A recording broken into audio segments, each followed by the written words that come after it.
안녕하세요. 만나러 만나 팀 켈러의 방탕한 선지자 후편입니다. 아직 전편을 안 보신 분은요, 제가 댓글란에다가 링크를 걸어 놓을 테니까 먼저 전편을 보시고 오시면 내용이 잘 이루어질 것입니다. 1편에 요나서 1장 2절 일어나 가서 외치라 라는 말씀을 이제 3장 2절에 다시 한번 일어나 가서 선포하라 라고 회개한 요나에게 말씀을 하십니다.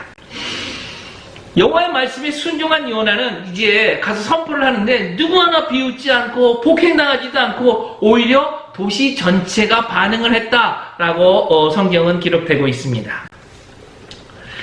회개하다에 해당되는 히브리어 단어 슈브, 돌이키다가 8절에서 10절 사이에 4번 등장하고 이것이 이 대목의 두드러진 중심 메시지이다. 팀 켈러는요, 이 책에 놀랍게도 1900년대에 한국의 그 평양대 부흥 사건, 이것을 언급하고 있습니다. 아니, 이걸 드릴 수가 없죠. 1907년 1월 북한의 수도인 평양에서 열린 한 사경회에서 부흥이 일어났다. 사경회에 참석한 이들은 죄를 깊이 자각하게 되었다. 특히나 설교자가 일본인들에 대한 전통적인 징후를 회개하라고 촉구했을 때 특히 그러했다. 물론 한국의 그리스도인들은 은혜의 복음에 담긴 근본적인 진리들을 받아들였지만 그 진리들은 일본인들을 용서할 정도로 그들 안에 깊이 스며들지 않고 있었다. 하지만 사경회에 참석한 한국인 그리스도인들은 자신들이 하나님 앞에서 다른 모든 인간과 똑같은 죄인이며 그리스도의 순전하고 값비싼 은혜로 구원받은 자들임을 복음의 빛 아래서 깨닫게 되었다. 이 깨달음 앞에서 그들의 교만과 원한은 모두 사라졌다. 그들은 잘못을 회개하는 새로운 마음을 품고 집으로 돌아갔다. 사람들은 집집마다 다니며 관계를 회복하고 훔친 물건을 돌려주었다. 예배에는 새로운 힘이 가득했다. 그 결과로 교회는 폭발적으로 성장했다. 놀랍지 않습니까? 1910년이 어떤 때냐면 한일합방이 있었던 때입니다. 일본의 우리나라 지배가 최고조에 달했던 그 시기라는 것이죠. 그만큼 일본에 대한 분노도 극에 달했을 것이라는 거죠. 그런데 하나님과 동행하는 사람들의 마음은 어땠을까요? 일본이 회개한 것이 아니라 우리가 먼저 회개했다라는 것입니다. 회개는 언제나 하나님의 역사다. 이렇게 해서 요나서가 이제 3장이 끝나고요. 모든 이야기가 이제 마무리된 것 같은데 4장에서 요나와 하나님의 대화로 아주 깜짝 놀랄 교훈을 전해줍니다. 요나는요, 하나님 성품을 잘 알고 있기 때문에 화가 났어요. 하나님 앞에서 죽고 싶다고까지 막 이야기를 합니다. 니느웨 사람들은 악해도 보통 악한 사람들이 아닌데, 아니 그들이 회심한 것도 아니고 예배를 시작한 것도 아니고 그냥 달라지겠다고 약속만 했을 뿐이다라는 것이죠. 그런데 하나님은 그 약속만으로도 그들에게 자비를 베풀어 주셨습니다. 지금 요나한테는요, 공의와 자비의 경계심이 무너져 버리는 그런 신학적인 문제를 해결해야 할 상태라는 거죠. 요나의 마음속에서 하나님의 정의와 하나님의 사랑이 모순되고 있다. 그는 하나님이 이스라엘을 사랑하시고 그분의 선택된 백성에게 자비를 베푸신다는 것을 알았다. 그는 하나님의 이 특별한 사랑이 이방인들, 무엇보다 니느웨 주민들처럼 이방인들에게 확대되어서는 안 된다고 뼛속 깊숙이 느끼고 있었다. 2장 8절에 보면 요나가 물고기 뱃속에서 이런 기도를 합니다. 요나서 2장 8절. 거짓되고 헛된 것을 숭상하는 모든 자는 자기에게 베푸신 은혜를 버렸사오나. 이 성경 구절을요, 저자는 이렇게 해석을 합니다. 자신에게 은혜가 필요함을 깨달았지만 교만은 여전히 남아있었다. 이교도인들은 우상을 섬겼지만 자신은 아니라고 확신한 것이다. 그렇다. 물론 그도 자비가 필요한 존재였으나 이교도들과 같은 수준은 아니었다. 여전히 모종의 영적 공로가 있었다. 여전히 하나님께 내세울 것이 있었다. 구원은 하나님께 속하였나이다 하고 외쳤지만 사실상 나는 저 끔찍한 이교도들과 다릅니다 라고 부르짖었다.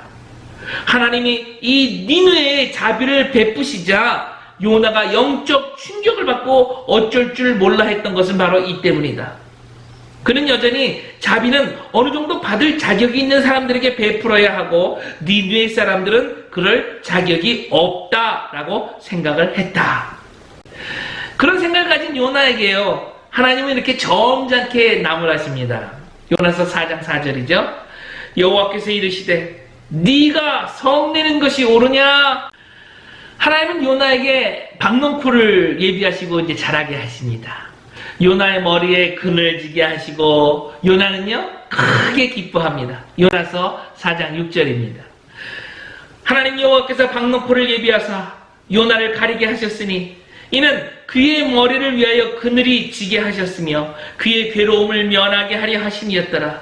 요나가 박넝쿨로 말미암아 크게 기뻐하였더니. 깊은 낙심과 슬픔에 빠진 사람에게는 때때로 작은 위로가 특히 큰 힘이 될 수 있다. 요나는 스스로에게 이렇게 말했을지도 모른다. 그래, 드디어 이제 내게도 뭔가 제대로 되는구나. 그러나 그 기쁨도 잠깐. 벌레가 전부 갉아먹어서 이제 또 화가 나서 죽겠다고 또 투정을 합니다. 난리를 칩니다. 10절 11절에는요 아끼다라는 단어가 2번 나오는데요, 원어로는요 후스, 궁휼에 해당하는 그런 단어입니다. 요나, 네 마음이 그것에 애착을 느꼈다. 그것이 죽었을 때 너는 슬퍼했다. 너는 식물 때문에 슬퍼하지만 나는 사람을 긍휼히 여긴다. 하나님의 긍휼은 추상적인 것이 아니라 매우 구체적이다. 하나님은 폭력적이고 죄 많은 이교도들을 좌우를 분별하지 못하는 이들이라고 말씀하시는 것이 흥미롭다. 무엇을 위해 살아야 할지 모르고 자기 삶의 의미도 모르며 옳고 그름을 구분하게 해줄 안내자도 없는 사람들이 너무나 많다. 하나님은 그런 사람들을 내려다보시며 바보 같은 놈들이라고 하시지 않는다. 니느웨를 향한 하나님의 분명한 너그러움은 요나의 죄를 강력하게 질타하는 고별장이다 라고 기술하고 있습니다. 요나서는요 어떠한 결말도 없이 맞춰집니다. 마치 5장이 있었는데 어디선가 이렇게 분실이 돼서 우리 손에 도착이 되지 않은 것 같은 그런 느낌입니다. 그것에 대해서 저자는요 어느 주석가의 말을 인용했습니다. 이 책은 우리가 자신의 개인적인 운명을 숙고하지 않을 수 없도록 만든다. 요나서는 우리가 각자의 결론을 내릴 수 있도록 미완성으로 끝난다. 당신이 요나이고 내가 요나이기 때문이다. 하나님이 이 질문의 화살을 요나에게 쏘시는 것 같지만 요나는 사라지고 우리는 이 화살이 우리를 겨냥하고 있음을 깨닫는다. 당신은 어떻게 대답하겠는가? 이 요나서의 결말이 해피엔딩으로 끝날 것 같습니까? 새드엔딩으로 끝날 것 같습니까? 그것을 요나에게 묻지 말고 나에게 물어보라 라는 것이죠. 이 책의 마지막에는 이런 글이 쓰여져 있습니다. 하나님께 실망한 이 시대의 요나들에게, 은혜를 잃어버린 이 시대의 요나들에게, 자기 의에 빠진 이 시대의 요나들에게, 나만의 신앙에 자족하는 이 시대의 요나들에게, 신실하다고 자부하는 이 시대의 요나들에게 다시 하나님의 은혜를 먹고 마시라. 은혜의 복음이 요나를 변화시킬 수 있다면 나도 변화될 수 있는 것입니다. 할렐루야.